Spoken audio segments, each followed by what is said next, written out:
નમસ્તે મિત્રો, મારા રંગીલા ભાલની રસોઈમાં તમારું સ્વાગત છે।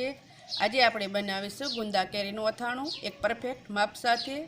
જો વિડીયો પસંદ આવે તો વિડીયોને એક લાઇક કરજો, ચેનલ પર નવા હોય તો ચેનલને સબસ્ક્રાઈબ કરજો અને કમેન્ટ કરીને જરૂરથી જણાવજો કે તમને મારો વિડીયો કેવો લાગ્યો। તો ચાલો આપણે ગુંદા કેરીનું અથાણું બનાવવાની શરૂઆત કરી લઈએ। તો અહીંયા બધું જ માપ આપણે એક જ સરખું લેવાનું છે, આપણે પરફેક્ટ માપ સાથે બનાવશું। તો અહીંયા મેં 250 ગ્રામ ગુંદા લઈ લીધા છે, જેને ડીટિયા સાથેથી તોડીને મેં નોખા પાડી લીધા છે। 250 ગ્રામ લીધા છે ગુંદા। તો એની સરખામણીમાં જ મેં 250 ગ્રામની એક કેરી લઈ લીધી છે। અહીંયા તમે કોઈ પણ કેરીનો ઉપયોગ કરી શકો છો। અને 250 ગ્રામ મેં તેલ લઈ લીધું છે, અહીંયા મેં સિંગ તેલનો ઉપયોગ કર્યો છે। અને 250 ગ્રામ અથાણાનો મસાલો લઈ લીધો છે, જે અથાણાનો મસાલો મેં થોડાક દિવસો પહેલાં જ શેર કર્યો છે, જેની લિંક નીચે ડિસ્ક્રિપ્શન બોક્સમાં આપી દઈશ। તો સૌપ્રથમ આપણે અહીંયા તેલને આપણે ગરમ કરી લઈશું અથાણામાં એડ કરવા માટે। તો અહીંયા મેં તેલને ગરમ કરવા મૂકી દીધું છે। આપણું તેલ ધુમાડા કાઢી જાય ત્યાં સુધી એને ગરમ કરવાનું છે, અને પછી સાવ ઠંડુ થાય પછી જ આપણે અથાણામાં એડ કરવાનું છે। તો આપણું તેલ ગરમ થાય ત્યાં સુધી આપણે કેરીની છાલ ઉતારી લઈએ। તો અહીંયા કેરીને મેં ધોઈને સાફ કરી લીધી છે, તો એની આપણે છાલ ઉતારી લઈશું। અહીંયા આપણે કટકી કરીને એડ કરવાનું છે, એટલે આપણે છાલ ઉતારીને એની ઝીણી કટકી કરી લઈશું। ઘણા લોકો છીણીને પણ ઉપયોગ કરતા હોય છે, પણ છીણવાથી કેરીમાંથી જે પાણી છૂટું પડે છે એનેથી અથાણું બગડી જતું હોય છે, તો આપણે એને છીણીને એડ નથી કરવાની। તો કેરીની આપણે છાલ ઉતારી લીધી છે, તો એને હવે આપણે કટકી કરી લઈશું।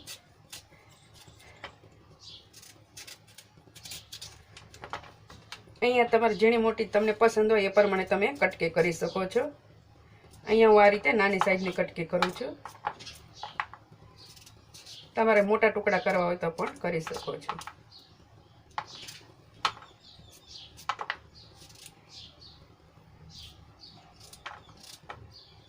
તો આ રીતે આપણે કેરીની કટકી કરી લઈશું।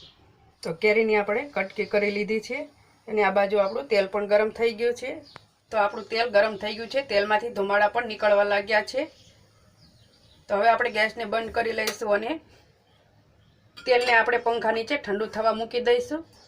તો કેરીને આપણે સાઈડમાં મૂકી દઈશું અને ગુંદાની જે ડીટિયાનો ભાગ છે એ બધા આપણે કાઢી લેવાના છે। તો અહીંયા આ રીતના જે ડીટિયાનો ભાગ છે એ આપણે કાઢી લઈશું।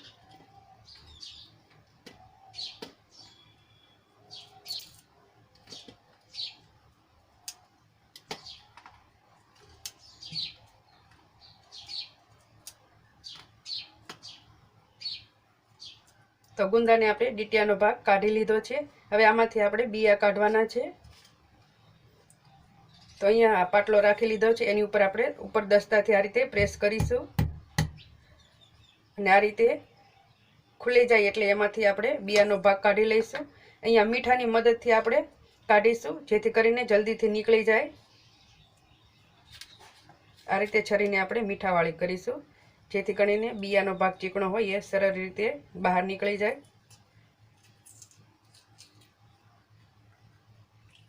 તો આ રીતે આપણે બિયાને બહાર કાઢી લઈશું, અને જે અંદરની ચીકાશ હોય એ પણ છરીની મદદથી બહાર કાઢી લઈશું।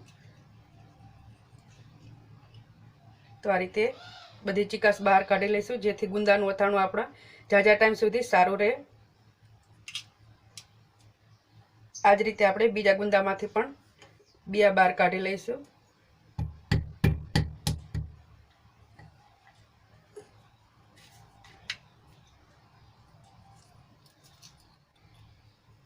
આ જ રીતે આપણે બધા ગુંદામાંથી બિયા કાઢી લઈશું।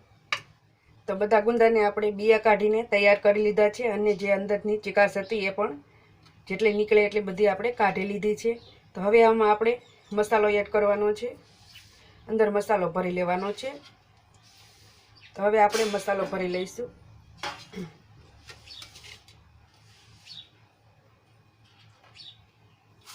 આ રીતે આપણે ગુંદાને અંદરથી મસાલો ભરી લેવાનો છે। આ રીતે દબી દબીને મસાલો ભરવાનો।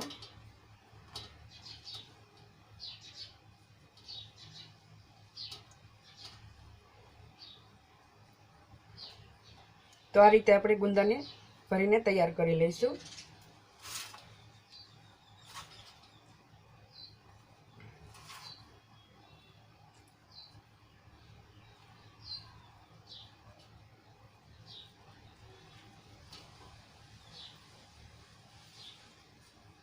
જો તમારે કેરીને છીણીને નાખી હોય તો અત્યારે આ મસાલામાં એડ કરી દેવાની.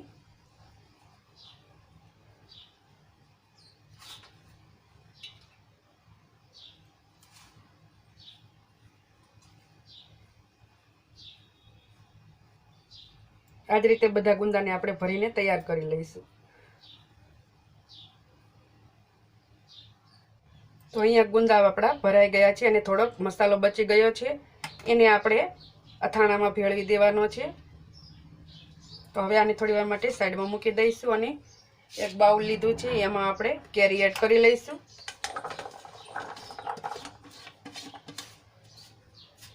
કેરી એડ કર્યા બાદ એમાં આપણે આ મસાલો છે એ બધો એડ કરી લઈશું.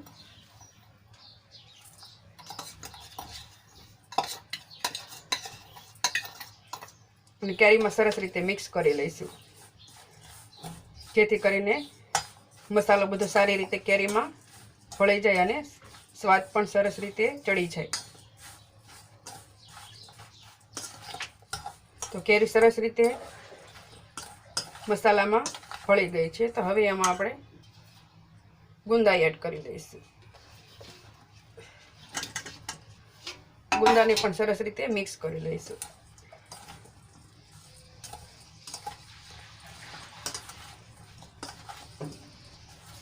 સરસ રીતે મિક્સ કર્યા બાદ આપણે એમાં તેલ એડ કરીશું. તો અહીં અડધી કલાક બાદ તેલ આપણું સાવ ઠંડુ થઈ ગયું છે. તો હવે આપણે તેલ એડ કરી લઈશું. અહીંયા અડધું તેલ આપણે એડ કરવાનું છે, અડધું ઉપરથી એડ કરશું બરણીમાં ભરીએ ત્યારે.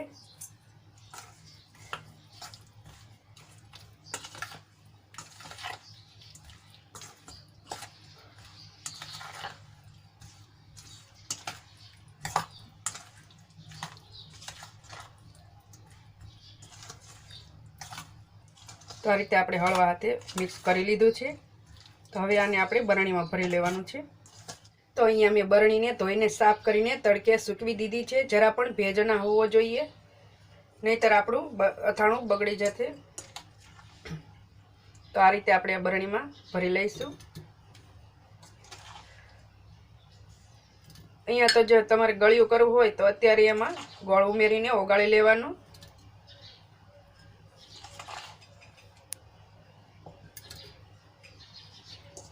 હવે અથાણાને આપણે બરણીમાં ભરી લીધું છે આ રીતનું. હવે જે આપણે બચેલું તેલ છે એ પણ ઉપરથી એડ કરી લઈશું. અહીંયા અથાણું આપણું તેલમાં ડૂબ રહેવું પડે, તો આપણું અથાણું આખા વર્ષ સુધી એવું ને એવું જ રહેશે.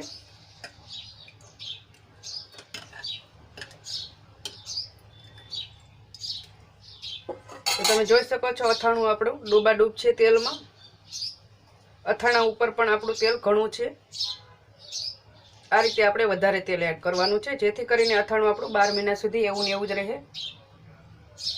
તો આ અથાણું હવે અઠવાડિયા પછી ખાઈ એવું બની જશે. સરસ રીતે ગુંદામાં અને કેરીમાં સરસ રીતે હવે ચડી જાય એટલે આપણું અથાણું ખાઈ એવું અઠવાડિયા પછી બની જશે.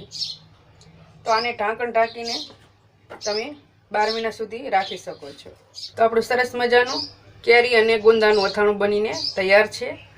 જો વિડીયો પસંદ આવ્યો હોય તો વિડીયોને એક લાઇક કરી દેજો.